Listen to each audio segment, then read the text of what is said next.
Hello and welcome to Sam's on Wrestling. I am Sam and I am joined by my host Baby Sam, who, when it comes to wrestling, knows nothing.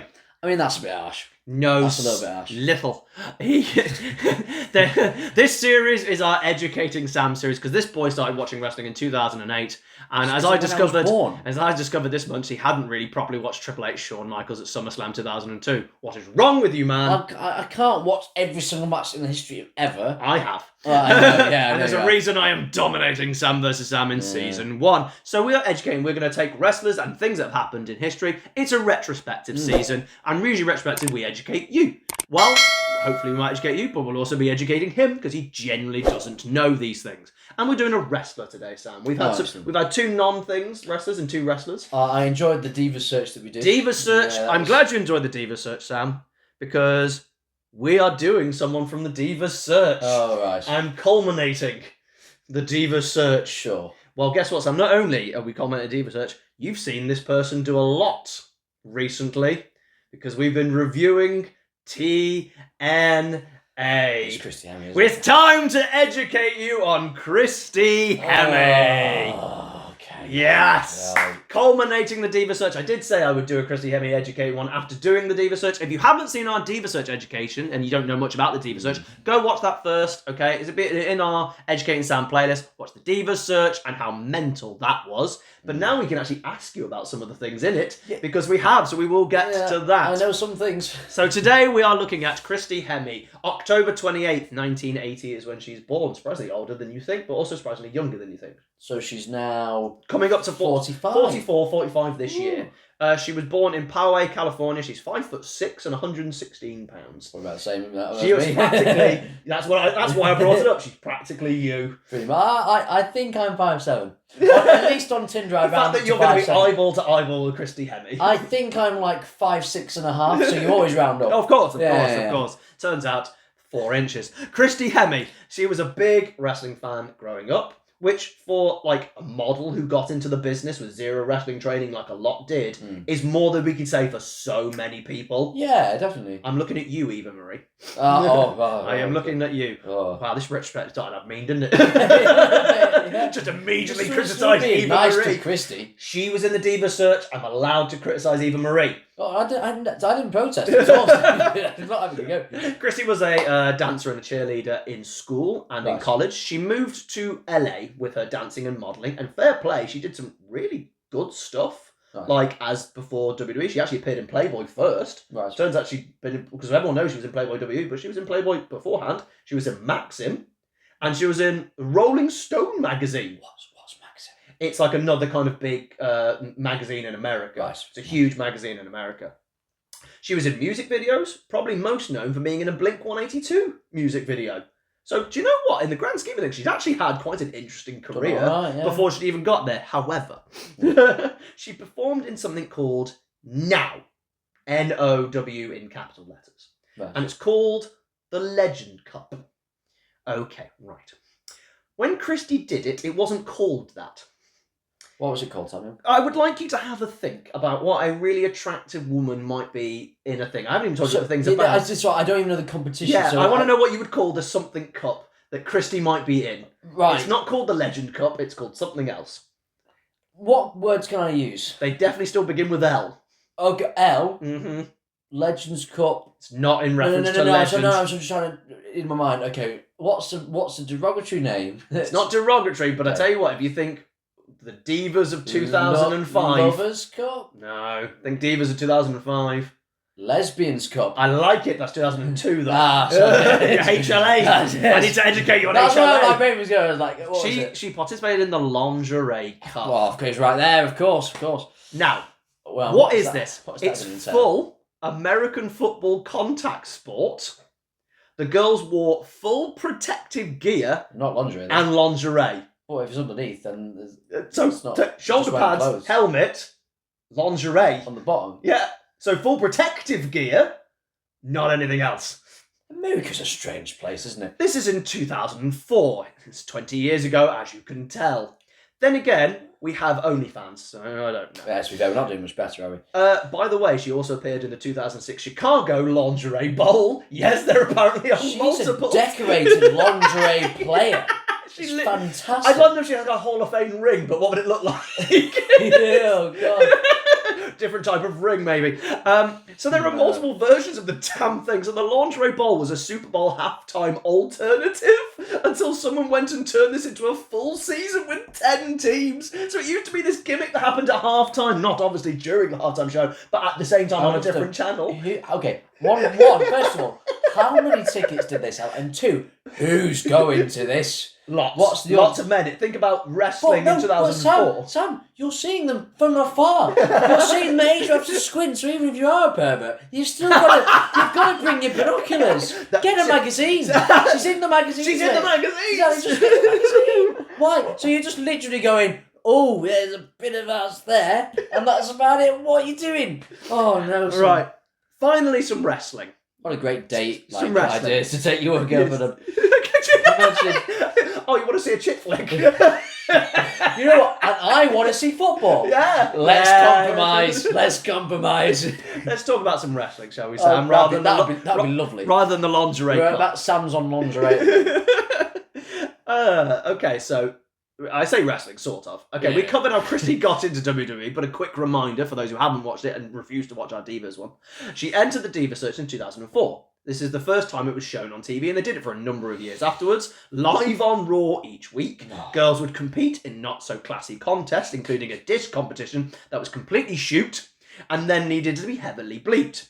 Now, we've since, at the end of the Educating Sam from the last time we did it, where we did the Diva Search, we sat down and watched the disc challenge, the Rock segment, and the dodgeball match at SummerSlam 2004. I enjoyed the So for those dodgeball. people, so we had this segment, which was essentially they would go around and insult the other ones, but they were given a live microphone and weren't told what to say, so they just didn't shoot, and all they did was swear. They had a dodgeball match at SummerSlam against the real divas at the time, and they trounced them because Michelle McCool is a machine. I respect them putting over the new star. Yeah. That's what the Nexus should have been. And there was The Rock and his last appearance in WWE until 2012?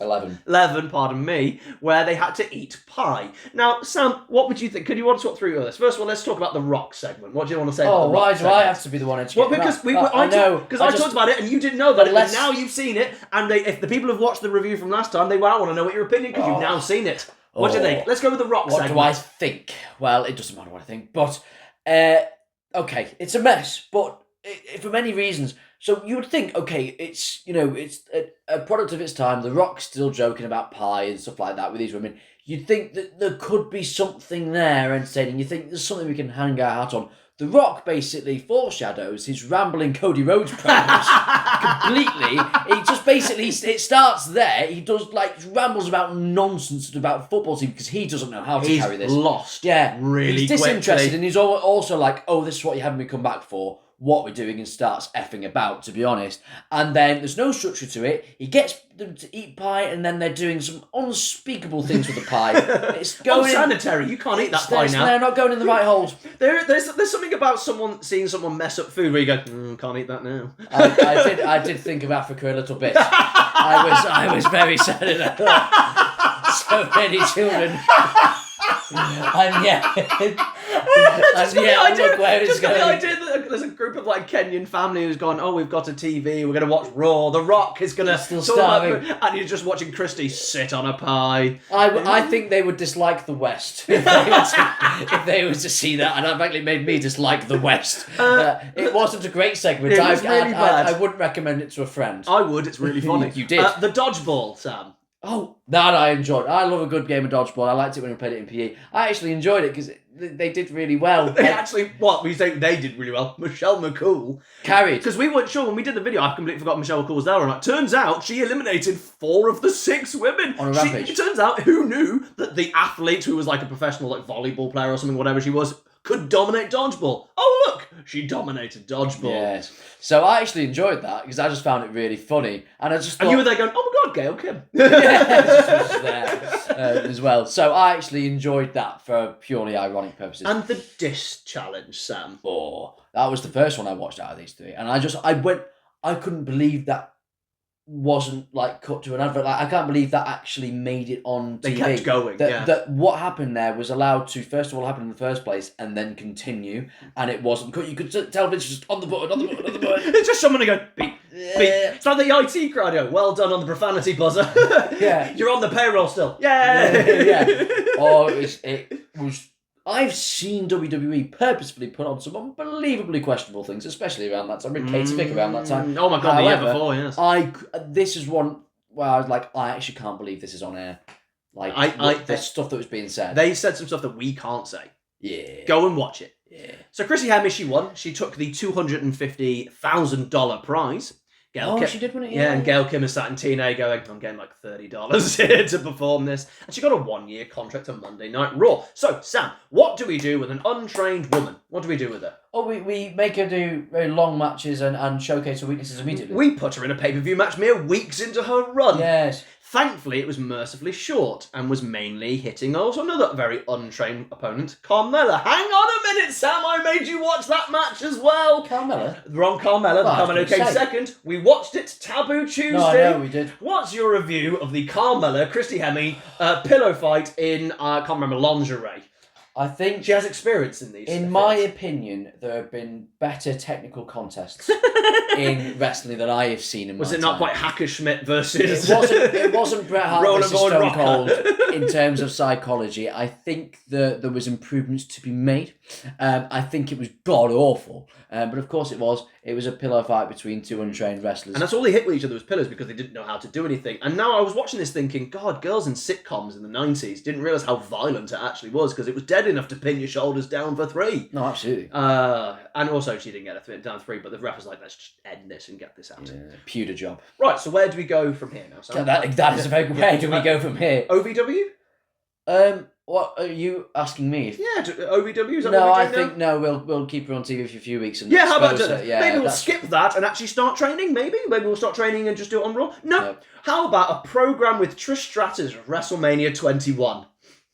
Molly Holly, Gail Kim, Victoria.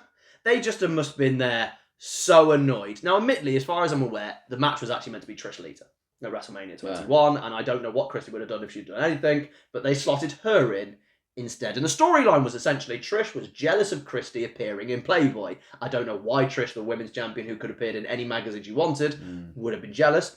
WWE didn't take long to sell her, like, at all. They sold her to Playboy. This is WrestleMania 21. So this is March 2005, and she won the Diva Search in September. And they already put her in Playboy. They sold this woman immediately. Yeah. And I can't work out if that's a horrible thing or a good thing for Christy. Yeah, I don't know. She lost a 3-on-1 handicap bra and panties match. Was she the one of the three? She was the one. Oh, fair. I'm not quite certain this is Savage, like, Steamboat. Trish, I don't know if she's thinking she's Hogan, Hall and Nash spray painting, but she spray painted slut on her back during this segment. Clear message. Can we talk about, though, in the context? Let's just think about the 3-on-1 match in context. It's a bra and panty match, so essentially 3 other women stripped this woman down to her underwear. That is difficult for Christy because she's got to strip 3 different women. And yeah. You need more than 2 hands for that. But really, if you think about it, in the context of the real world, put that in the real world, that's not great.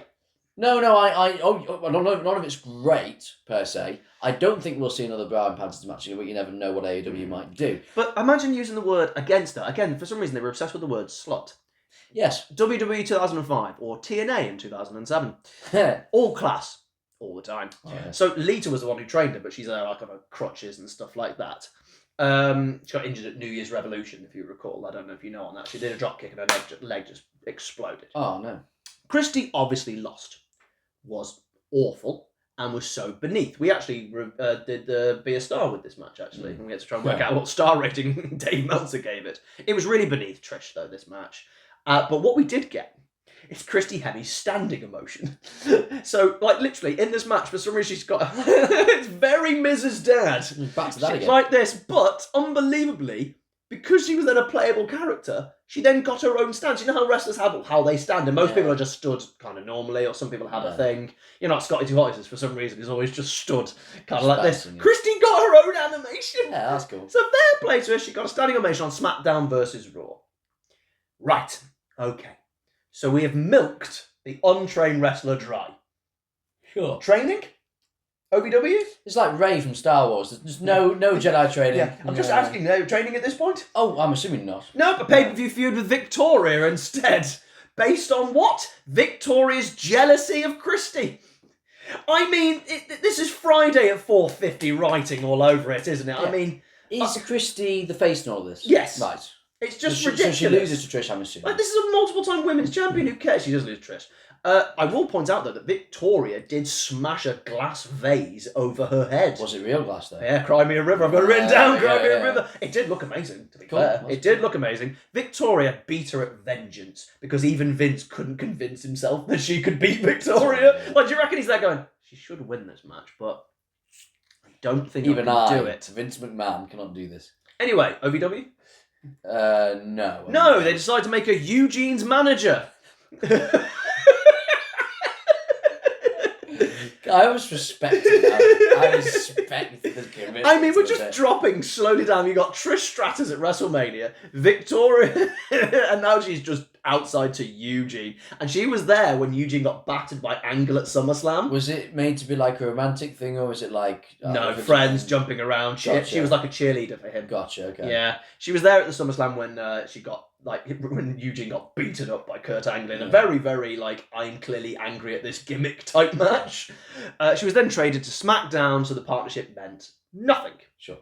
She got more pay-per-view matches, Sam. She got some payday. Yeah, she feuded with Melina. Another wrestler. She's just making her way through most of the famous divas in the mid-2000s, really. Some of the best ones. You'll love this one. Oh. In a 6-person tag, this is on pay-per-view, she made Heidenreich her partner. That was her partner. She was at LOD. She became LOD's manager. Right. Yeah, which makes no sense. This is when Heidenreich and Animal, and she was in their tag. It's not quite San Martino. Not quite, is it? Wait, so who is she against? Who cares? Well, I think it's Eminem and Melina. Right. But literally, it doesn't matter. So she's literally she's coming down in kind of lingerie, but big thing, to be with LOD. It looks weird. Right. It's think Sunny in WrestleMania 14 when she was with LOD. It doesn't work. They don't need a woman valet. Right. It made no sense. Then she was sent to OVW. Hey! She was released 2 weeks later. Oh, how bad should she do it? Lads! Lads! Just done the thing. You did it the wrong way round. Do you know why this is even worse? WWE had asked her to move to Kentucky. Oh, for OVW and then what a dick move. Oh, that is just WWE, isn't it? It's like, come on. It's people's lives. And I can't believe they did that. And it was sickening to me. Yeah. So, Hemme, because it's wrestling in 2006, what does she do? Off to TNA! Oh, no. Name very suited to her wrestling career. TNA, isn't it, really? Oh, well, yeah.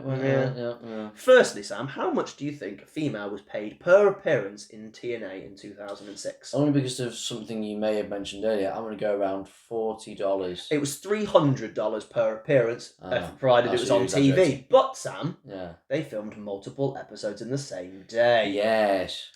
How much was Christy Hemme paid for the year? Oh, I bet she's paid more than everyone else, wasn't she? So I'm going to go for the year... $50,000. 157,000. Christy Hemme, untrained wrestler. What are they putting in a storyline with DX? Yeah, literally. She had Gail Kim and Jacqueline and Awesome Kong were all there.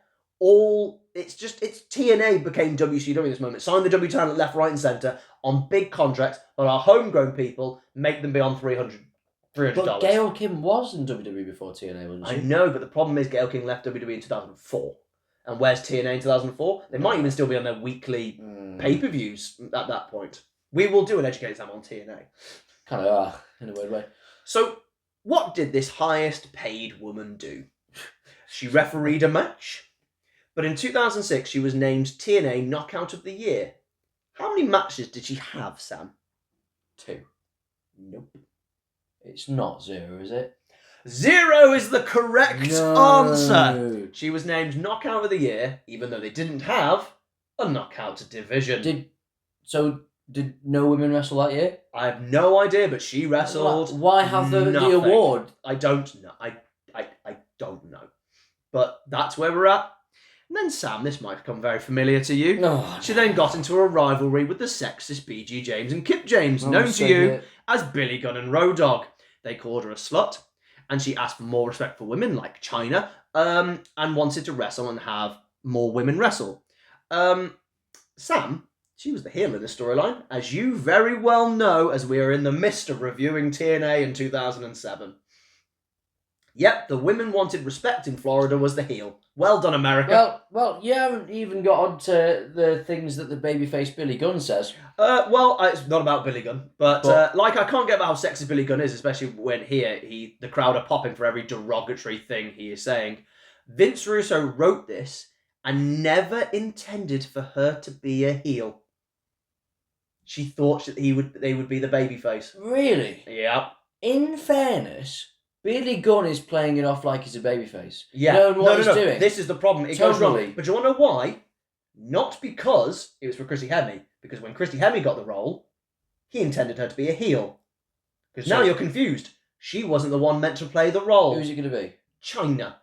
This was designed for China. So much sense. China was meant to come out the end of it and be like, why aren't you respecting me as the babyface, DX as the heel, but they put Christy Hemme in that spot instead because China didn't sign, but made her the heel because they didn't think she would work as a babyface against these two popular men. That's so wild. That is so wild. Okay, and things we're going to be seeing over the next few weeks, obviously, but I try not to give it away because we're going to be reviewing it. She mainly just kept getting... Rewrite the story. I know. She mainly just kept getting tag teams to wrestle the old Outlaws and losing while the crowd were turning on them, saying, and this is what they were chanting at the old DXs, same old and they were, and all that stuff. And obviously, this is the time they were calling out Triple H and Shawn Michaels. If you're unfamiliar, maybe watch some of our TNA pay-per-view reviews. We'll save Billy Gunn for an educating Sam on Billy Gunn. I don't want... As well as our current TNA reviews. We won't go into more detail because you're going to get Christy Hemme knowledge coming in. Her first match, as Sam will now tell you. What was her first match in TNA, Sam? Don't make me answer this question. Sam, what was her first match in TNA? It was a tuxedo strip match against, not a woman, it was big fat oily guy. And that is his wrestling name. Yes, you know, like WWE's Big Dick Johnson. Seriously, this is TNA. It's so basic. So, and at the end, Billy Gunn stripped her anyway. So, even though she won. So, it's disgusting. Where'd you go from there, Sam? That's a great question. Well, what year are we in now? I think we're still in 2007. 2007. Where'd you go from that point? You join a group who are all ravers pretending to be a lead singer. Hey. She had a WrestleMania match 2 years ago with Trish Stratus, and she's now with a group of people who are pretending to be like ravers. I'd do it for 150k a year. And I'll point out, one of them we just watched take on Dale Torborg. It's Lance Hoyt. Oh, he's still about. Oh, no. No. She was attacked by the beautiful people in a very, very vicious attack backstage, thus turning her babyface, even though, let's be honest, she should have been babyface anyway. And after finally showing some improvement in the ring, she was given a more active role, even going for the title against Awesome Kong. How's that going to go? She actually won the match by DQ. Meaning she was Lex Luger. Very, very Lex. The confetti was coming down. It wasn't balloons though. It was bras and pants that were coming down because that's all you can associate with her. She was going to have a rematch, and many assumed she was going to get this triumphant win. But sadly, she injured her neck while training with AJ Styles and couldn't compete in the match. Yeah, that was actually kind of the real sad point about it. She actually was improving and was training with AJ Styles. If you're ever going to get trained by someone, AJ Styles is the way to go. She returned 7 months later and entered many middling feuds and attempts to win the women's tag team championships. The only thing of note here is she had a match with Tracy Brooks. Did you say the women's tag team championship? Yes, they had a knockout tag team championships. What? So they are women's and they're not? Where you are right now in the TNA review, we then lead to having not only a women's championship, but a tag team championship. What? I know, Sam. What, like 11 years before WWE did? Unbelievably, yeah. My brain can't copy it. Big fat older guy is definitely one half of the first tag champions, isn't he? I'll tell you who has won one half, Sam. What was it? Eric Young That's has kinda become funny, one though. half of the TNA. That's kind of funny. She had a match with Tracy Brooks deemed Battle of the Playboy Models. Oh, there's no greater challenge. Why It's does like- wrestling put so much stock in women naked magazines? It's like one of those old battles, against the Vikings and the medieval. That is a battle of the Titans, truly. Really, Battle of the Playboys. Tracy wasn't exactly a great worker in herself, but Yeah. She then retired from in-ring action in December of 2009 and became a backstage interviewer and a ring announcer. Makes sense. She said this about her match with Awesome Kong, by the way. Over time, I ended up herniating at that time. I now have 3 of them, but I had 2 herniated discs, and they're high up on my neck, and they were protruding and sitting on my spine, and that is a recipe for disaster. So one of my last matches, every time I got thrown into the turnbuckle, I could feel paralyzation from the neck down, and it was just moments before it was starting to feel weird, and it happened a couple of times. That's what her quote was about the match. That's why she's retired. Mm-hmm. I mean, if you feel like absolutely, you got to get out. She had a few small storylines, even as a backstage interviewer and announcer. She was mainly kind of straight-laced with it, to be fair. But she had a few small storylines, but nothing of any real note. However, there's a storyline she had with Samuel Shaw that came up. Sure thing. Who is Samuel Shaw, Sam? Great question. I don't know. We could get him on, though, because he's a Sam. And he is a Sam, and we could have wrestling. However, he has a different name because he's currently in WWE. Fascinating. Yes, and this is a long time. This is, This is 2009 or 10 sort of neck of the woods. This must be 2010, so we're going 15 years Well, later. I know him. His character in TNA is a stalker gimmick, and quite frankly, Sam, classic. he had a very similar gimmick in his debut on Raw. Oh, is it? Oh, his debut on Raw? Mm-hmm. Because I thought it was going to be that Dexter Loomis. It is Dexter there we Loomis! go. He became obsessed fan of Hemme. He was asking her on loads of dates, even one at his house where he had tons of posters of her and a mannequin of her. No news yet if the mannequin was paid more than Gail Kim.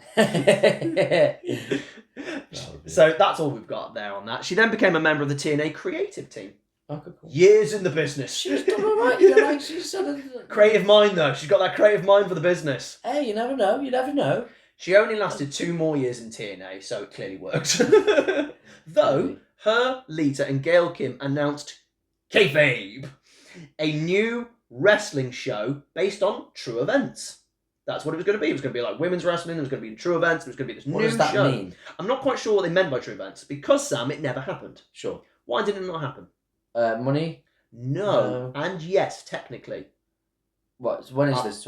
That's what will be the clue. It was in 2020. Oh, no. Yeah. Oh, no. I think something happened in 2020. Something happened in 2020 that kind of disturbed kayfabe from happening. Sam, I'd like to play a game with you. Sure. Okay. I like games. The name of her finisher. Yeah. Okay. So it's actually a really cool move. She used to do a splits landing leg drop type move. So she might be on the top rope or a second rope, and she essentially would split on top of you like that from the top rope.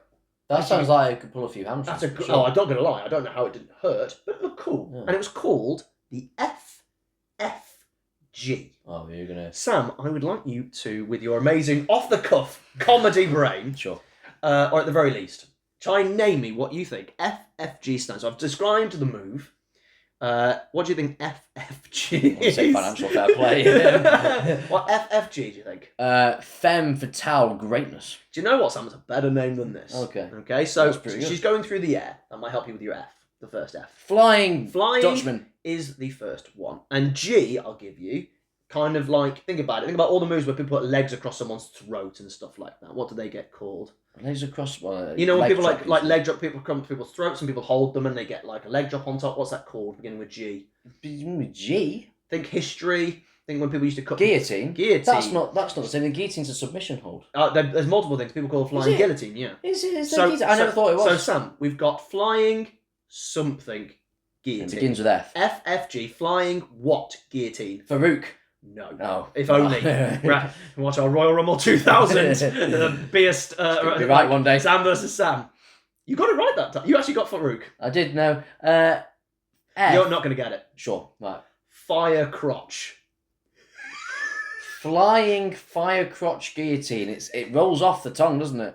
No wonder they abbreviated it. Fire crotch.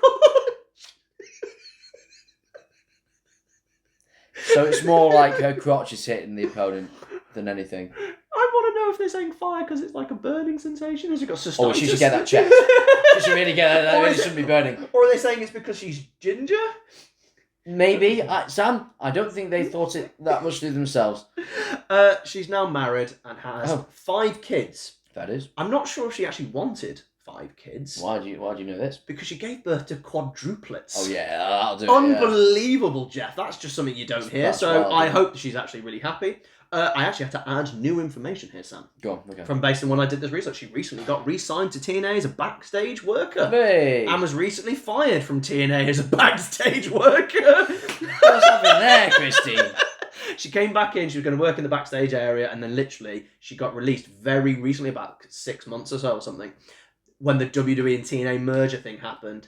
So WWE just immediately fired her? Not necessarily, but it's actually been really great on TV, on camera, but behind the scenes it's actually been a mess. There's been loads of people who've been let go and moved around and stuff. Man. So she was one, there was someone else who was released as well. Oh no, what, Christy?